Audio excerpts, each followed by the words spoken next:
Hello everyone and welcome to my mysterious paradise. Yeah, that's getting annoying. Hold on a second.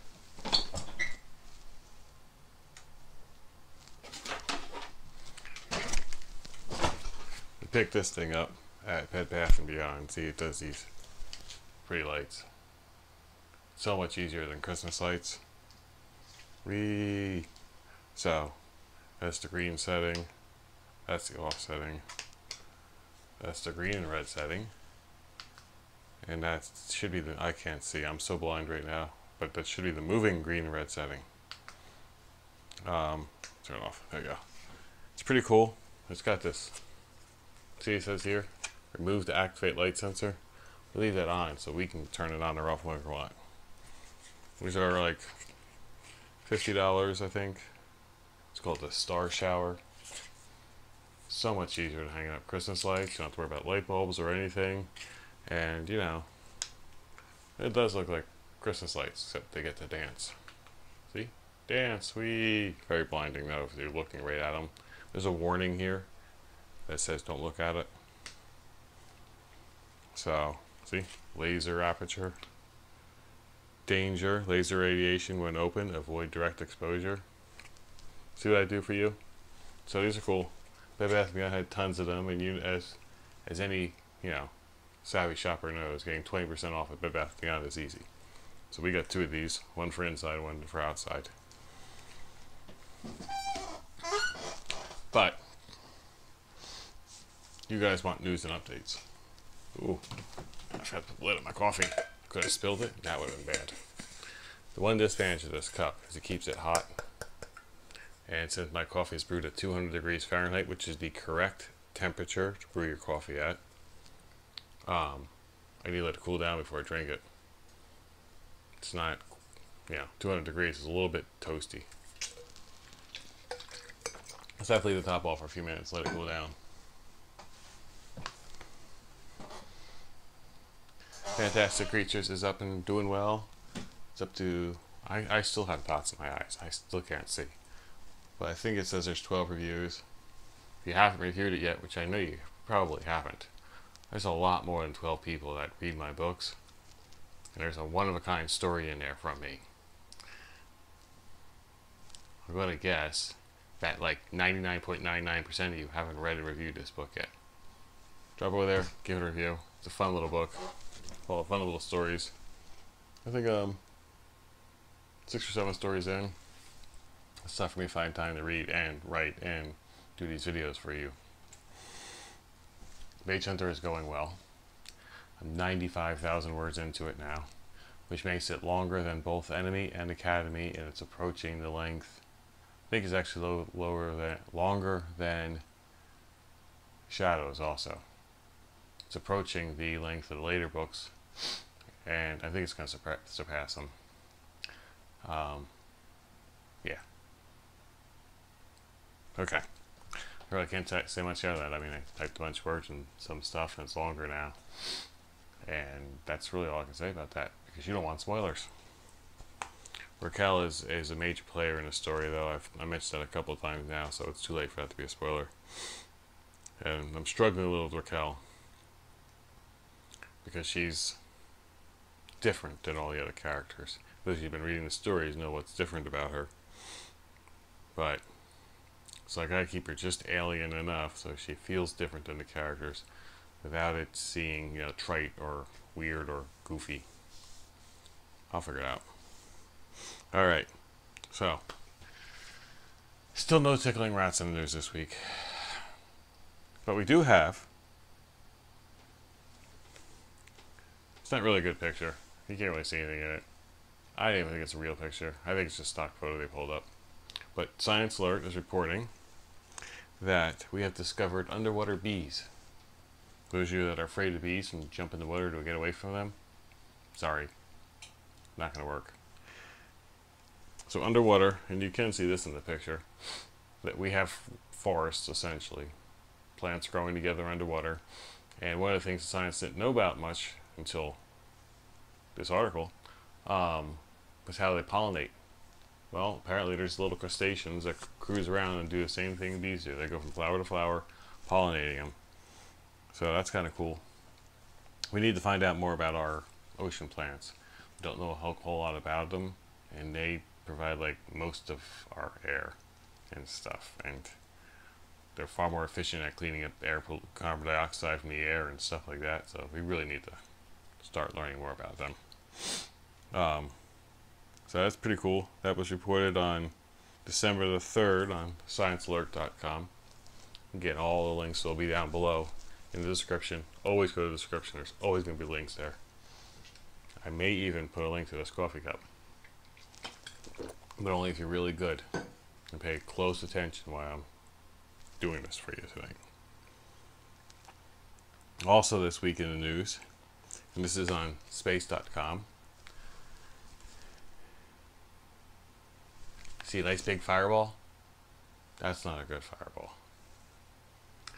That is the Falcon 9 rocket blowing up. SpaceX had a setback recently where during a test fire of their engine, the rocket blew up. It has finally come out after extensive studying that it was a yet before unseen chemical reaction between the fuel and the container holding the fuel. Well, the details are on the space.com article, but what's cool is it looks like they're ready to launch again. And if all goes well, they will launch December the 16th. That's not too far from now. They're waiting for their final approvals. We need to get SpaceX back flying. In my opinion, the future of space flight in America is private. I love NASA. I got books from NASA. I used to be in a little NASA fan club where they would mail me stuff about the space shuttles when I was that big. But it has become so overly regulated. It's just not as nimble. I predict that private companies will get to Mars before NASA will. I really think that's the future of spaceflight. Between we have Orbital Sciences Corp, SpaceX, Virgin Galactic, they've got a bunch of them now working. So we need to get SpaceX going again. They've been the trailblazer. They've been proving it can be done, and it can be done cheaply and profitably. Once the profit engine hits spaceflight, I think we'll start taking off, seeing technology increasing again, and we will once again have some leadership. Speaking of leadership, China is now overtaking Russia for space leadership, and this year they will launch more flights than Russia launched. So that's just kind of a side bit of information for you to think about. China is becoming a major player in space now. Speaking about space, CNET is reporting that, do we have a picture here? Picture. Wow, that's a horrible picture. Alright, we're going to go with there's no picture.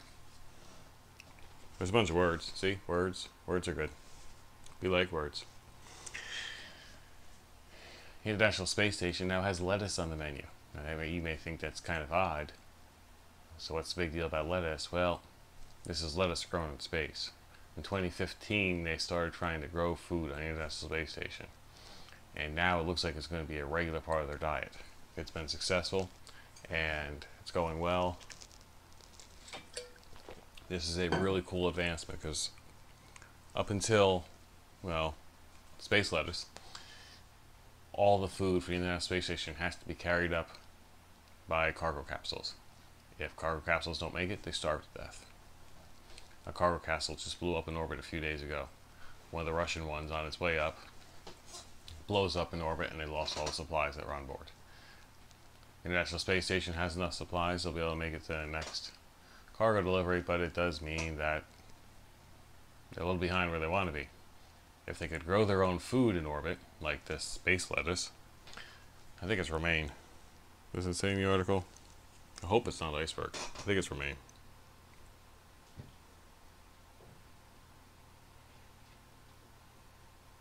Doesn't say. I think it's romaine. I think I saw another article that talked about it being romaine. If they grow their own food in orbit, then they won't be so slave to the cargo ships, and the cargo ships blow up, they're okay because they're just growing their own food. And long term, if they're growing food, then they can produce oxygen, and that would be good. Because if we're going to go to Mars, we need to be able to grow food and produce oxygen. because neither of that are there for us. You can mine the oxygen, but food's a problem.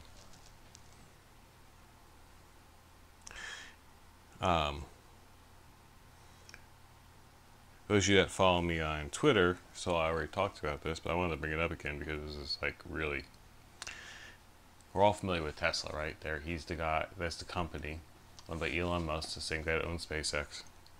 He's made these really cool electric cars. Okay, the Model S is fast. It's so fast they call it ludicrous.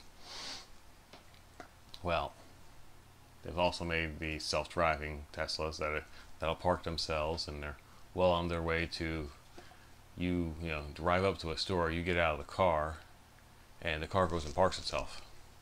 Then when you're ready to leave the store, you summon it with an app on your phone, and as you come out the door, the car will pull up and pick you up.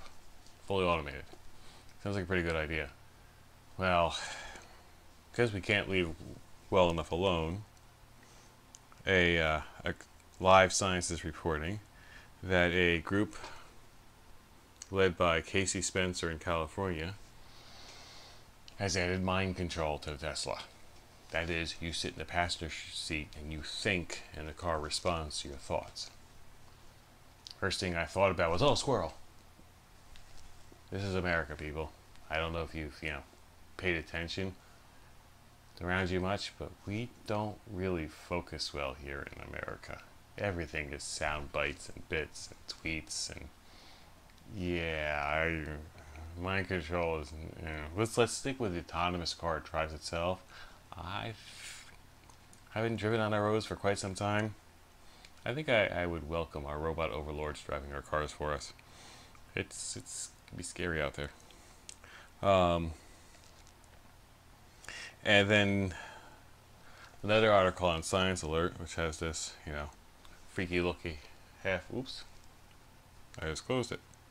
Has this freaky looking half woman, half robot kind of picture. This is the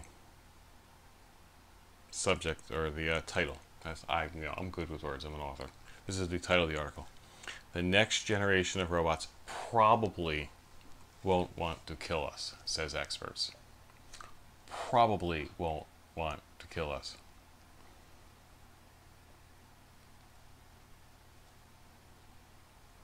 I don't know that I'm comfortable with probably won't want to kill us.